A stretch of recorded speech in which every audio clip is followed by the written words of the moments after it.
Hello, friends. My name is Dr. Chuck Betters, and I'm here with the original Dr. Betters, who is also my dad. And we are here today to answer your questions. And so we're going to have a conversation today about an outstanding question that's been asked by someone named Chris. And he asks this: how do I know if I'm called into the ministry? So, Dad, why don't you start answering that question, and I'll chime in as the conversation progresses. We do get a lot of questions about calling into the ministry. We get a lot of questions from people who want to know, am I called to go into the pastoral ministry? Let me start there. I think it's important to accept a call into the ministry as something different, not necessarily, but something different from a call into the pastoral ministry. There are hundreds of different kinds of ministries to which someone can be called. But for today's purposes, I'm going to focus on pastoral ministry. I'm going to focus on those who feel called to be a pastor of a local church or some form of pastoral ministry in a local church. And one of the things that I like to do with a young man or young woman who senses that they might be called into pastoral ministry is to look at the qualifications that are outlined by the Apostle Paul in 1 Timothy chapter 3. When I read these qualifications, the first thing I notice about pastoral ministry is that it is a ministry designed only for men. Women cannot be called biblically be called into ordained pastoral ministry. Now, having said that, that's a whole new topic, Chuck, Yeah. for us to discuss at some future date. But at least for today's purposes, I am talking about men who feel that they might be called into a local church pastoral ministry. There are qualifications. Now I'm reading from 1 Timothy chapter 3. It says, if anyone aspires to the office of overseer, that word overseer is the same word for elder or bishop or pastor. This is the qualification for pastoral ministry. He desires a noble task. Therefore, an overseer, watch these next two words, must be, and then he lists a bunch of things, must be. In other words, these are qualifications that are required. There's no option here. And he speaks to character issues in the next couple of verses. He must be above reproach. In other words, there's no one out there in the world waving a white handkerchief about this man's calling because he's above reproach in the church and outside the church. There's no one that can call into question his character. He's not a thief, or he's not an adulterer, or he's not reproachable. And then he says he must be, again, imperative, he must be the husband of one wife. Now, that doesn't mean he must be married. It doesn't mean that he must never have been divorced. But it does mean this. The words there for one, or for the husband of one wife, is he's a one woman man. In other words, he doesn't have eyes wandering all over the place.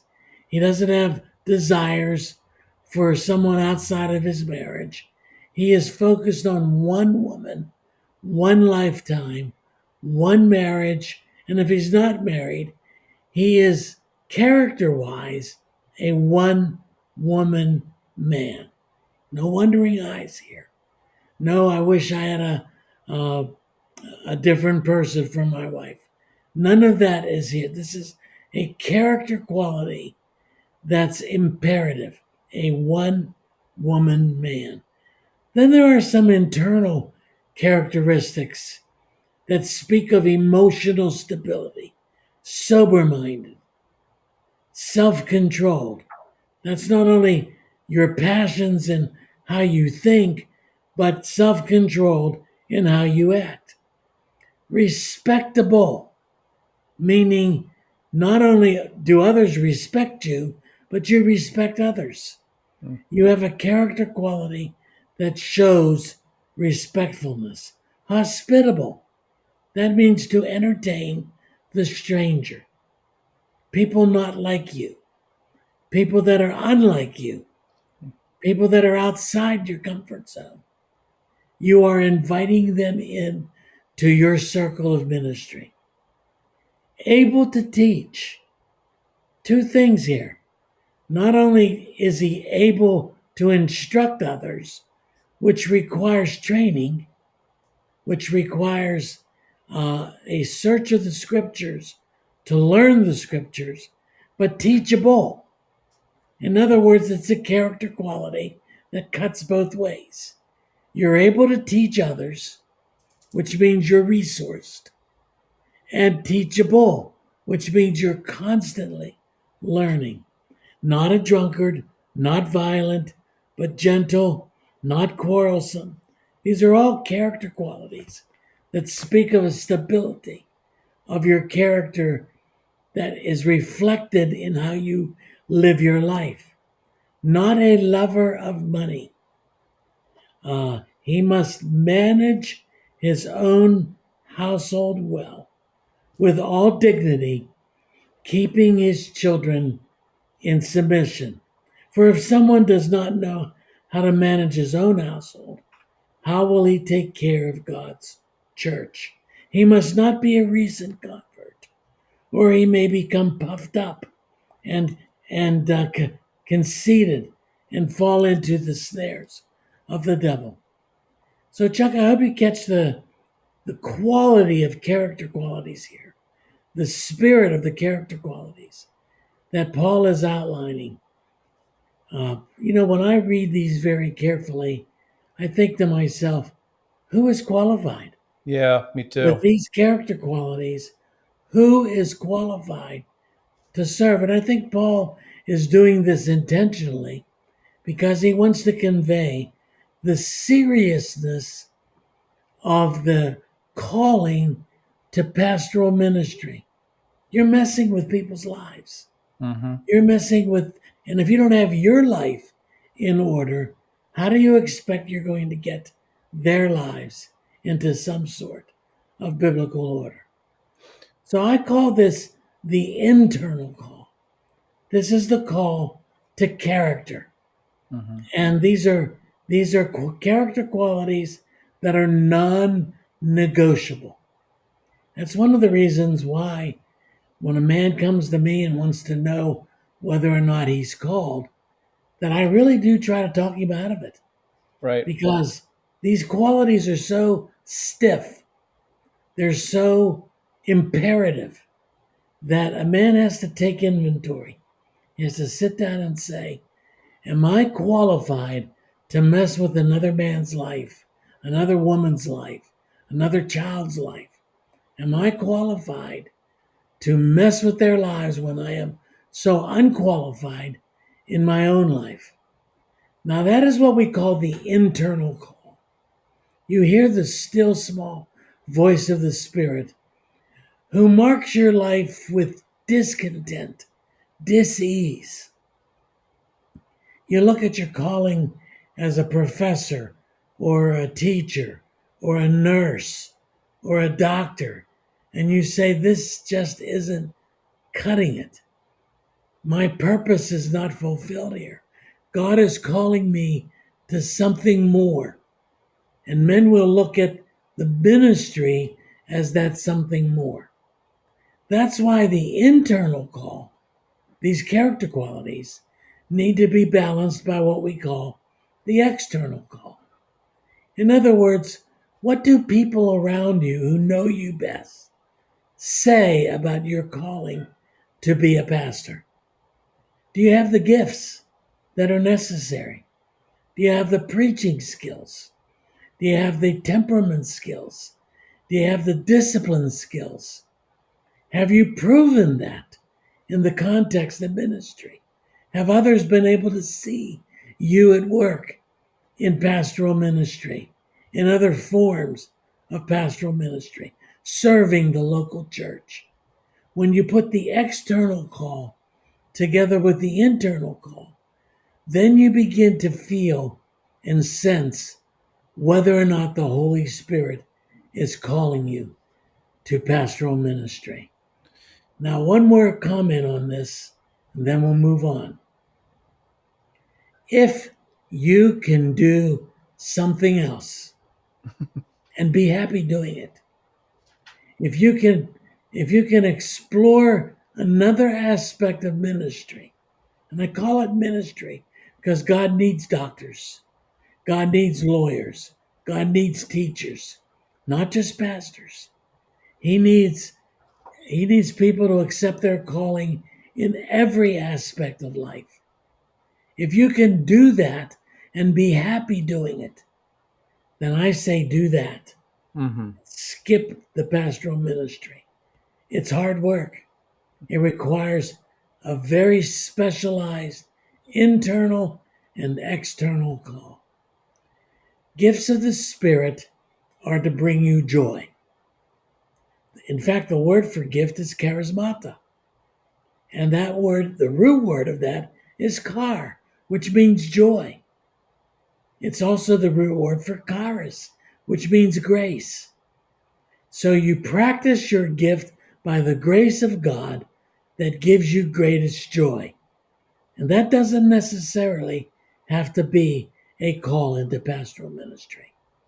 So this requires some work on your part, some research, some introspection, looking inside of yourself, looking at your character qualities, having others join the search. Because in the multitude of counselors, there is safety or wisdom. Mm-hmm. I hope this helps you to understand at least the aspects of the internal and the external call to the ministry. Yeah, so as you're talking about all that, I'm thinking that most pastors who enter the ministry are young men. And Paul said to Timothy, do not let them despise you because you are young. So, without despising men when they are young, I struggle to hear in that list that you articulated that Paul wrote how a young man could possibly know all of those things about himself. The internal call, the external call. There's so much there that I believe is proven over time. So certainly Paul's not saying that young men can't be in the ministry because he's mentoring and he has Timothy and he has Titus and other young men, of course, that he lists. And we know that men are called. I mean, you were called at a very, very early age as a young man. I think you were 21 and a new Christian at the time. So certainly that's not what's being suggested there. But at the same time, a young man should enter that with such trembling. And also, what else could he do to be able to be sure of your calling, to be able to sharpen that, and to know that he truly is called? I mean, for a young guy, it just seems like a lot to put on a young man. And I think that just in my experience, so many times young men, in scripture talks about young men being hotheads. And so you have the young man who's just a few years away from being a fool. And then all of a sudden he's being called as an elder. And how do those two things square? And what can young men do? What can young pastors do to mitigate that? Hmm. Well, when I was appointed to my first church, as you said, I was 21 years old. I'd only been a Christian for a year. And as I reflect back on that, that was a serious mistake to Hmm. appoint me to be a pastor of a local church that young, that inexperienced. So my audience for learning, they had to be very patient. And frankly, as I look back, they weren't.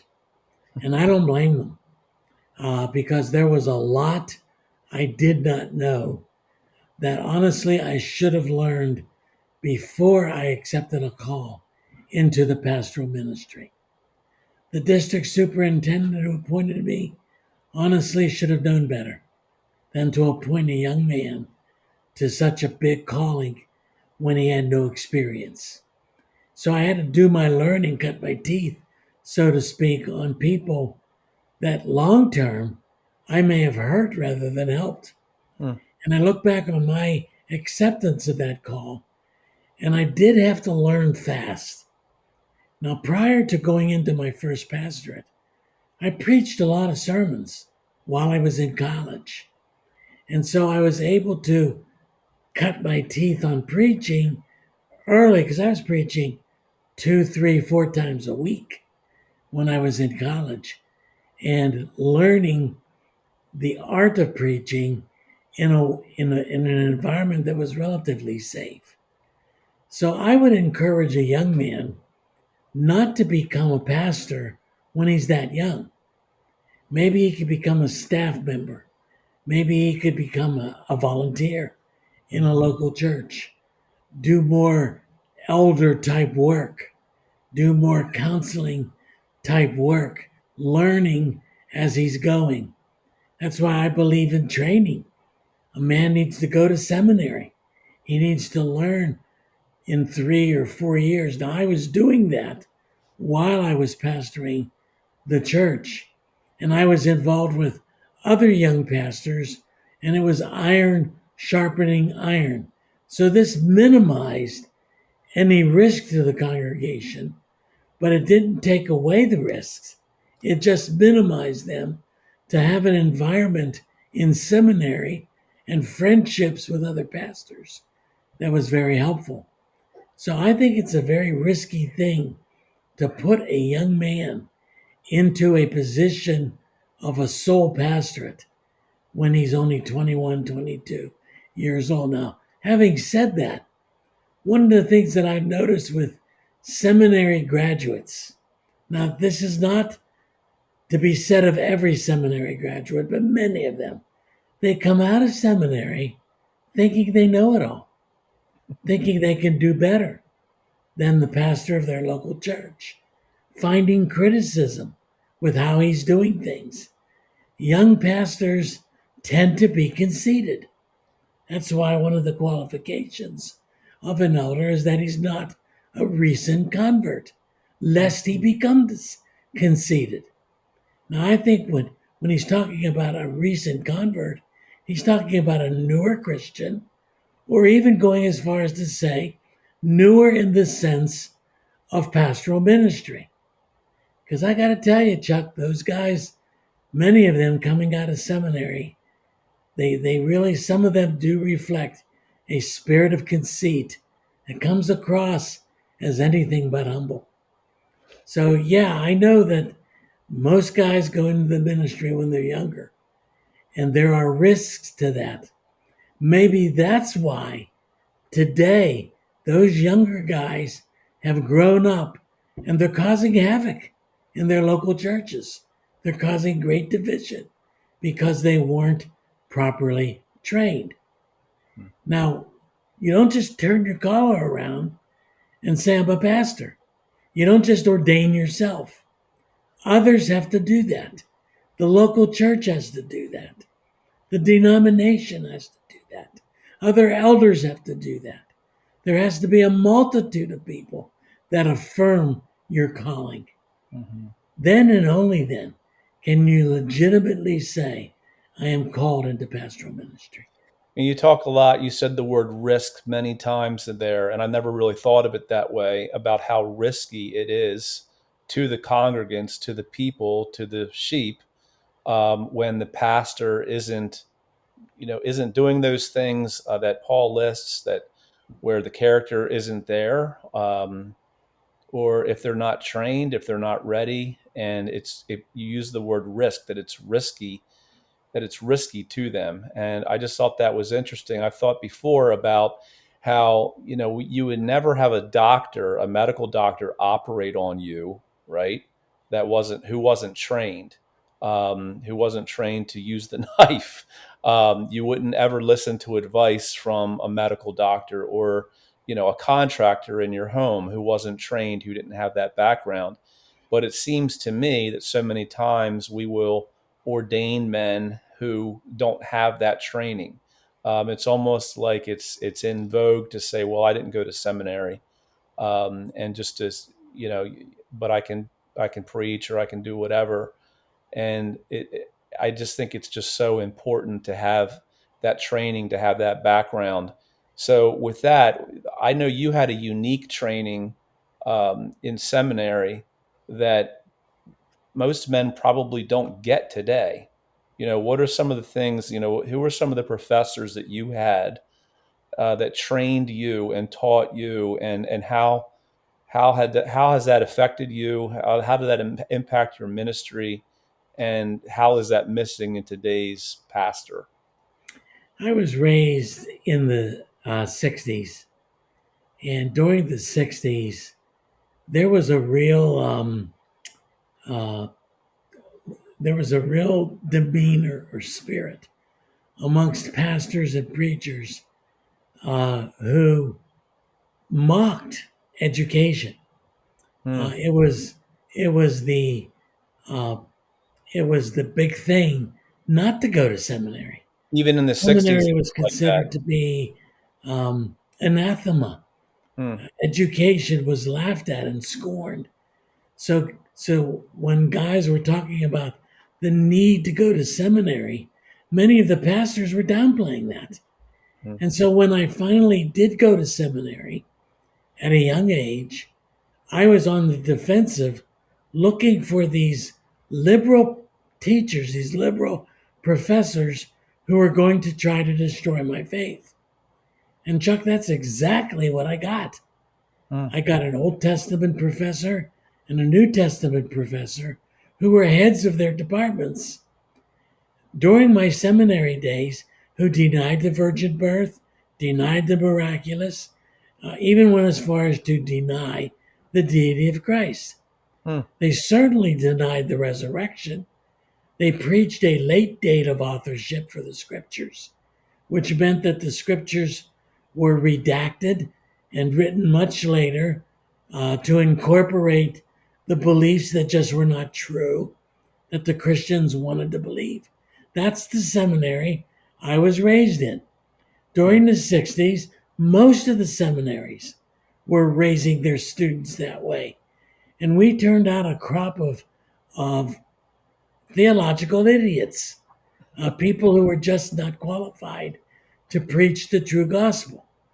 I remember a time when the bishop of our denomination had a seminar for all the pastors in his district. There were 64 pastors there. I was one of them. It was a 2-hour conference separated by lunch. In the first hour, this bishop, my boss, read a paper that he wrote, at the end of which we knew he just denied the resurrection. Wow. There was no resurrection, it was a spiritual resurrection. He talked about the feeding of the 5,000 as it wasn't a miracle, it was Jesus sharing his lunch. Hmm. And he was such an example to everybody else. They all shared their lunches with each other. And by the time he looked around, 5,000 people were fed because everybody shared their lunches. Right. So, what's the message of that? Share your lunch. Hmm. And he denied the resurrection. And so, right before lunch, we were given the opportunity to ask questions. And I raised my hand. And I said, Bishop, let me ask you this question. Are you denying the physical resurrection of Jesus from the dead? He said, Chuck, let me ask you a question. If I were to say I'm denying it, would you accept me as your brother? Hmm. Now, the man is asking me at that point, would I accept him as a Christian? Wow. And I said, Bishop, I can only tell you one thing. I can only quote what the Apostle Paul said. If we deny the resurrection, we are of all people most miserable. We have denied the faith, and we are worse than an infidel. Mm. He looked at me and he said, Chuck, that is narrow. And I said, Bishop, the gospel is narrow. Wow. And we broke for lunch. And I had all kinds of guys coming up to me, thanking me for being so brave. And I finally turned to a group of them. I said, you men are cowards. He said, that man just denied the resurrection of Jesus. He denied the faith, and he's our bishop. Mm. Where were you? Why didn't you speak up? Well, those guys grew up. They became the pastors of the mainline churches Right. that are now in severe trouble. Mm-hmm. You move the dates up to the 70s and the 80s. These men are now in charge. Yes. And they're walking away in droves from the church and from the ministry. I just saw the other day on the news where there's studies being done about the physical health of pastors that is failing miserably. Men are leaving the ministry left and right because they can't physically do the job anymore. They're so depressed, they're so ill, they're so sick. I think you can trace that all back to the fact that they have denied their initial calling. This is serious business. Churches are closing left and right. Men are leaving the ministry left and right. Laymen are taking on their leadership left and right. There is hurt and conflict that continues because men do not accept the calling legitimately into the ministry. Well, friend, I hope that this has helped you, especially those of you who are thinking about getting into the ministry. I hope this has added a real element to that calling and the heaviness of it and the seriousness of it, and how much, like my dad said, if there's anything else you can do, I mean, obviously, if you're called to it, you're called to it. But if there's anything else that you can do in life, then that's what you should do. Because there's just a lot to it, and this has just given you a taste. We've just scraped the surface, and so we're going to be doing more volumes of this kind of question and talking about calling. One of the next broadcasts that we want to do is on preaching and on how to prepare a sermon and what goes into preparing a sermon. So I hope this helps, and I hope that you will hit the like button and subscribe and share and look in the comments section. You can see all about the ministries of Mark Inc. and our Help and Hope broadcast. There is so much there. There is so much there to be able to help those who are hurting and to bring Jesus to the situations and the darkness of life. We hope this helps. God bless you.